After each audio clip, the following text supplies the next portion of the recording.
Hello friends, welcome back to my YouTube channel, Reviews with Manor. So today we will talk about new Korean drama, Love Scout, which was aired on 6th of January 2025, with 2 weekly episodes, and in total 12 episodes will be released. It is available on HITV, Viki Rakuten, and on Netflix. In some countries. Here, I will give a brief recap of episode 1 and 2, but before we dive into the story, we should know about the main cast.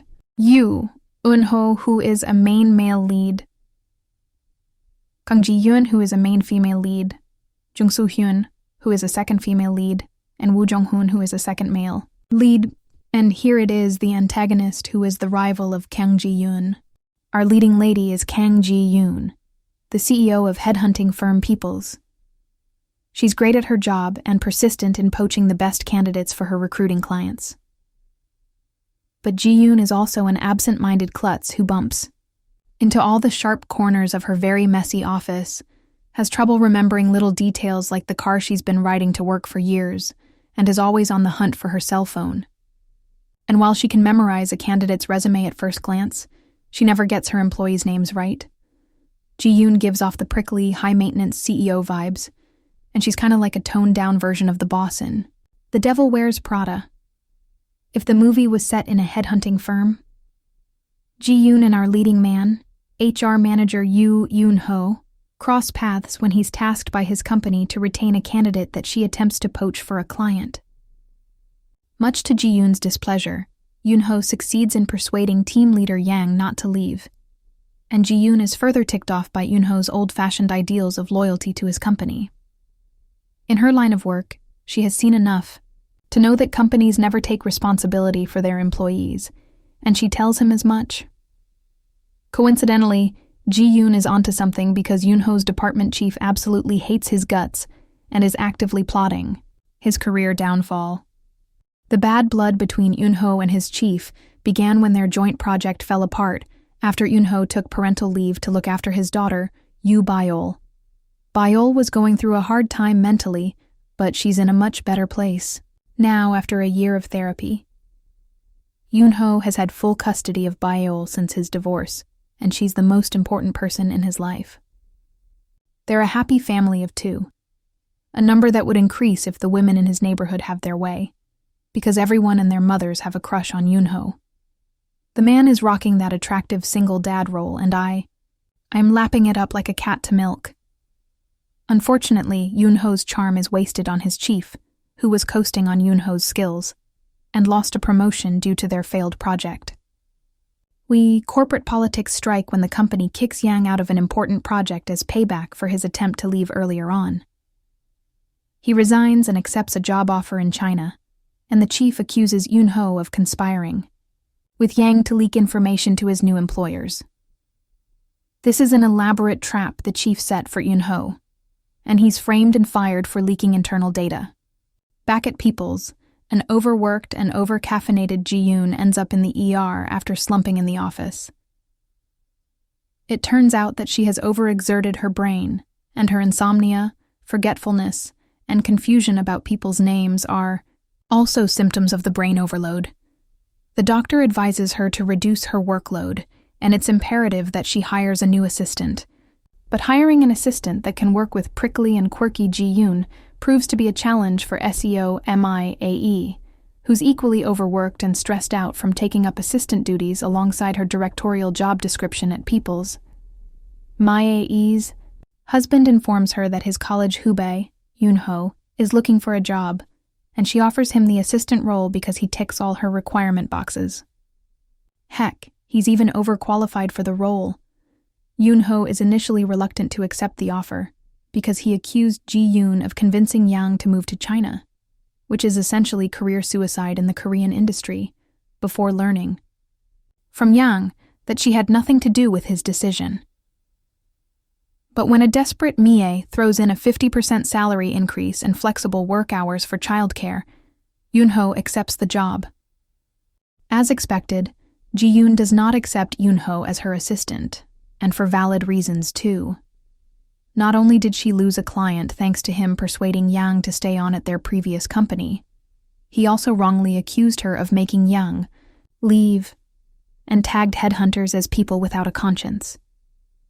This is unforgivable, and Ji-yoon cannot work with someone who doesn't respect her job.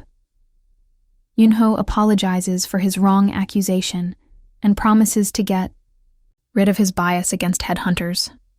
I love that he reflected on the error of his ways rather than making up excuses, and his sincerity shines through in his effort to improve by studying up on the industry and putting in the work to become a better assistant to Ji-yoon.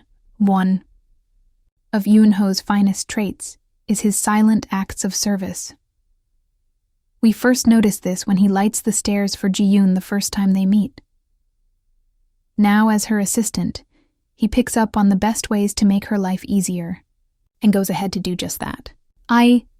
Whether it be placing his hand under her desk to protect her from bumping her head because she's forever looking for something on the floor, installing edge protectors on all the sharp corners of her office, fixing her door, or organizing her messy desk. It's sweet and very romantic, although we haven't gotten to the romance part yet. Yunho is a breath of fresh air in Ji-yoon's space, and even the office plants can feel his presence. There's no K-drama CEO without a tragic backstory, and we soon learn that Ji-yoon was also raised by a single dad, who died in a fire after promising to stay by her side for a long time. Ji-yoon always gets sick around his death anniversary, and though she claims to be fine, she's barely hanging on this year as well. When she learns that Yunho took paternity leave because he wanted to keep his promise to stay by his daughter's side, it strikes a nerve, and she ends up lashing out at him for going overboard when he brings her porridge and painkillers. She's hurting so bad. To make matters worse, another candidate she poached for a client backs out, and it's evident that someone is targeting her. This someone is CEO Kim Hye-jin of Career Way, the #1 headhunting firm in the industry, and Ji-yoon's former company. Ji-yoon storms Career Way to confront Hye-jin for poaching her candidates, including Yang, with underhand tactics, and Hye-jin reminds her that she's got no moral ground because their former CEO died because of her. Ji-yoon's energy level is at an all-time low after this confrontation, and she struggles to make her way out of the building. She's relieved when she spots Yunho, who trailed her to Career Way despite her "don't follow me" order, and the weekends with her collapsing in his arms. First things first. Whoa. I am 100% charmed by Lee Jun-hyuk as a romance lead and as a dad. Yunho is a genuinely sweet character. He's good at his job, and he's such a great dad. While he's gone through unpleasant times with his divorce, his daughter's mental health, suffering under a terrible boss and then losing his job, he never loses his light. On the other hand, all of Ji-yoon's past experiences shaped her current closed-off and lonely lifestyle that has led her to completely throw herself into work to the detriment of her health. The bright and warm color tones of Yunho's home is a stark contrast to the dreary and bleak coldness of Ji-yoon's house, and I want her to be a part of his family already. Someone needs to bring the color back into her life. Han Ji-min is a professional stepmother, I look forward to Ji-yoon's interactions with Byul. I also can't wait to see more of her interaction with Yunho and how they rub off on each other personally and professionally. We're headed for a healing and heart-fluttering romance with this too, and I am so ready for it. P.S. Every single Yunho x Ji-yoon 2-shot we got this week oozed peak romance vibes, and I absolutely loved it.